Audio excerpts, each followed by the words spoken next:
देश के कोने कोने से आए हुए प्रतिनिधियों का स्वागत किया।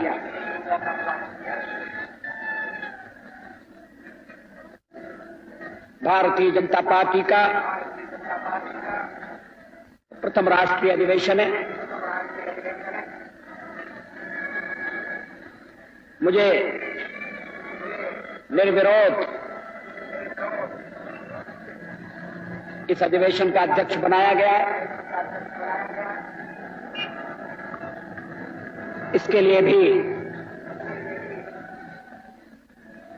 मैं प्रतिनिधियों का आभारी हूं।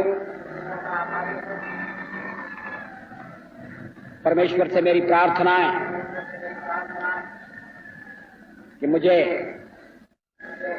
इस जिम्मेदारी को निभाने की शक्ति दे, विवेक दे।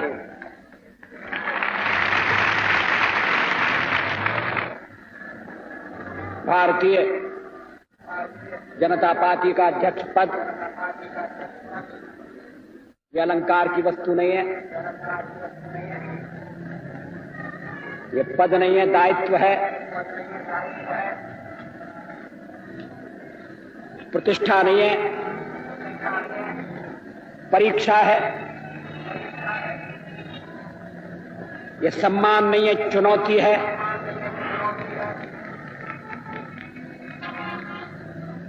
मुझे भरोसा है कि आपके सहयोग से, देश की जनता के समर्थन से मैं इस जिम्मेदारी को ठीक तरह से निभा सकूंगा। जिन परिस्थितियों में भारतीय जनता पार्टी का निर्माण हुआ, मैं उनमें जाना नहीं चाहता। देश की राजनीति को अगर नैतिक मूल्यों पर चलाने का संकल्प किसी ने किया है और जो लोग उस संकल्प को कार्य में परिणत करने की शक्ति रखते हैं,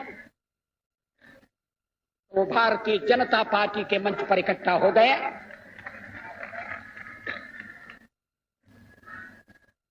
जनता पार्टी जयप्रकाश के सपनों को पूरा करने के लिए बनी।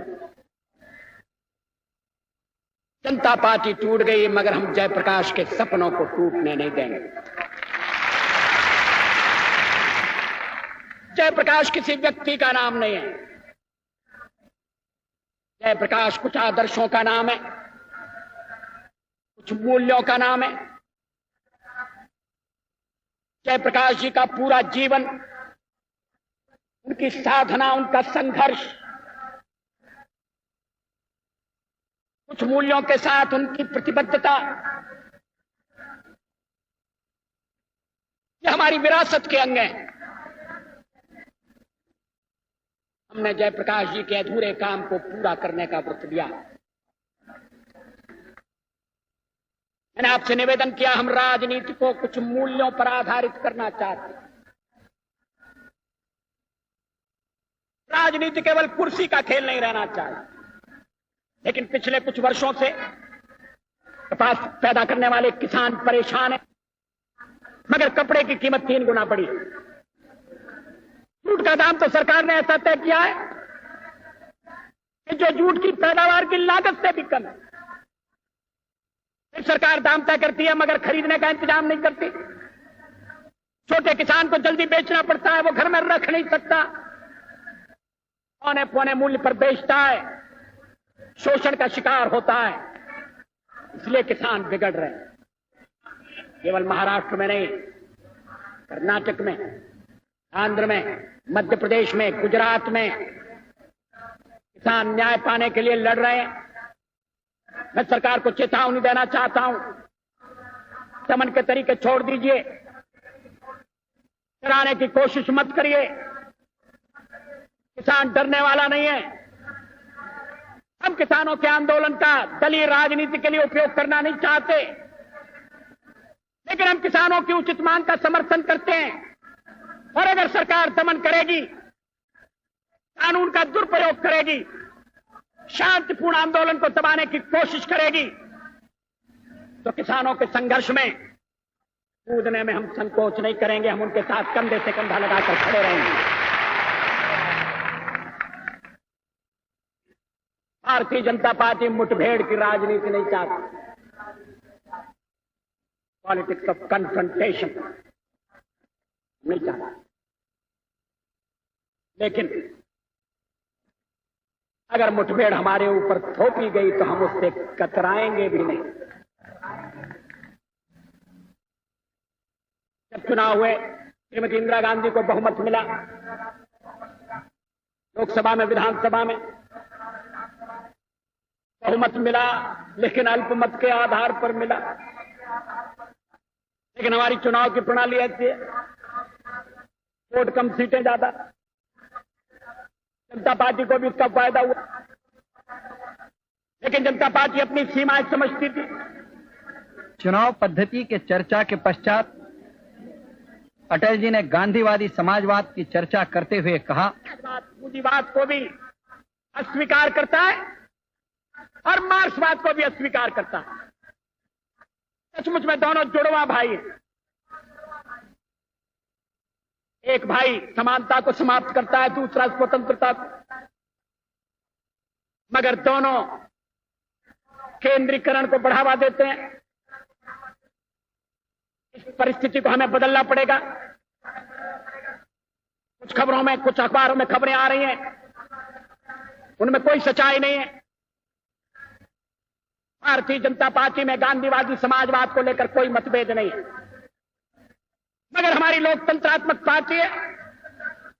हम आंख मूंद कर कोई बात स्वीकार नहीं करते, बहस करते हैं, अपना मत दृढ़ता से प्रकट करते हैं और जो बहुमत का फैसला होता है उसको स्वीकार करते हैं। हमने गांधीवादी समाजवाद को एक निष्ठा के रूप में स्वीकार किया है और इसके आधार पर हम भावी भारत का निर्माण करना चाहते हैं। हमने संप्रदाय निरपेक्षता को भी स्वीकार किया है। सवाल यह नहीं कि लोकतंत्र से चलने वाली संसदीय पद्धति चलती रहे या लोकतंत्र से चलने वाली राष्ट्रपति की पद्धति आ जाए। जो राष्ट्रपति की पद्धति लाना चाहते हैं उनकी लोकतंत्र में निष्ठा नहीं है, उनके इरादे कुछ और है। वो जीवन भर राष्ट्रपति बनाने की बात करते हैं। हमें उनसे सावधान रहना है। इस साजिश का भंडाफोड़ करना है। हमें उनके प्रयत्नों को कामयाब नहीं होने देना। हमें देश में कानून का राज्य रखना है। जंगल का कानून देश में चले, इस बात की इजाजत नहीं दे सकते। जब मैं कहता हूं कि देश तकदीर के तिराहे पर खड़ा है, तो हमारे सामने जो संकट है उसको हम समझ लें। सवाल केवल नए प्रधानमंत्री को लाने का नहीं है, सवाल केवल सरकार को बदलने का भी नहीं है। नारे लगते हैं, अभी प्रधानमंत्री कौन होगा? मैंने सवेरे भी इसका उल्लेख किया था। ऐसे नारे नहीं लगना चाहिए। श्रीमती इंदिरा गांधी दोबारा प्रधानमंत्री हो गई, 12 महीने में जादू उतर गया। एक व्यक्ति का उतरता हुआ जादू इस देश के संकट को नहीं उबार सकता। एक पार्टी का घटता हुआ प्रभाव हमारे बुनियादी प्रश्नों को हल नहीं कर सकता। किसी सरकार का लहूलुहान दबदबा हमें वर्तमान मुसीबतों में से नहीं निकाल सकता। सवाल व्यक्ति का नहीं है, केवल दल का नहीं है, केवल सरकार का भी नहीं है। संकट व्यापक है, संकट गहरा है, संकट व्यवस्था का संकट है। सरकार पिछले 12 महीने में आर्थिक स्थिति को सुधारने में क्यों विफल रही है, इस पर गहराई से सोचा जाना चाहिए। जो स्थापित संस्थाएं वो टूट रही हैं, केवल राजनीतिक क्षेत्र में नहीं, आर्थिक क्षेत्र में भी नए तनाव पैदा हो रहे हैं। हरिजनों पर अत्याचार क्यों बढ़ रहे हैं? बहनों को बलात्कार का शिकार क्यों ज्यादा बनाया जा रहा है? भारतीय लोकतंत्र के प्राण 65 करोड़ लोगों की समानता की उत्कट आकांक्षा और शोषण की स्थितियों से मुक्ति की तीव्र आतुरता में बसते हैं। लोकतंत्र से खिलवाड़ करना चाहते हैं, उन्हें इतिहास लोक चेतना की तूफानी धारा में बहाकर ले जाएगा।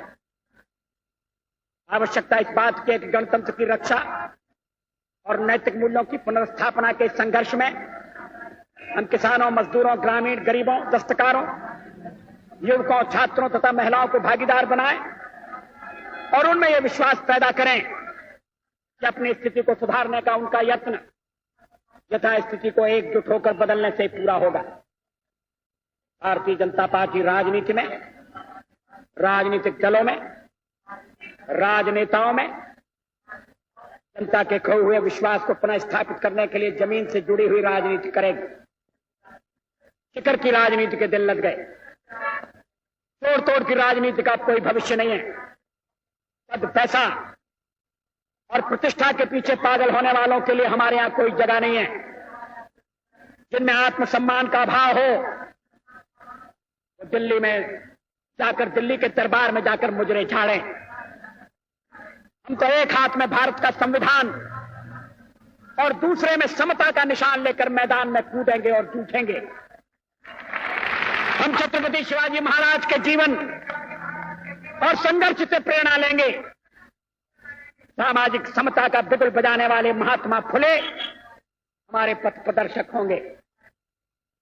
भारत के पश्चिमी घाट को मंडित करने वाले महासागर के किनारे खड़े होकर मैं ये भविष्यवाणी करने का साहस करता हूं कि अंधेरा छटेगा, सूरज निकलेगा, कमल खिलेगा। बहुत बहुत धन्यवाद।